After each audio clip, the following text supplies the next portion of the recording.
Home, jo crec molt en potenciar els valors intrínsecs de cada projecte i crec que passa per la capacitat de generar autenticitat en el que estàs fent, vull dir, saber realment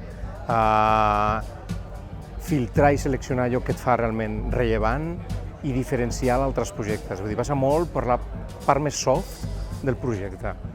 I això, tots aquests elements són els que ens han d'ajudar, doncs, d'una banda, a poder-ho comunicar adequadament, saber a qui ho adrecem, però sobretot això, autenticitat, diferenciació, que és el que et fa diferent, i realment què et fa rellevant, no per tu, com a projecte, sinó per la gent a la qual l'adreces.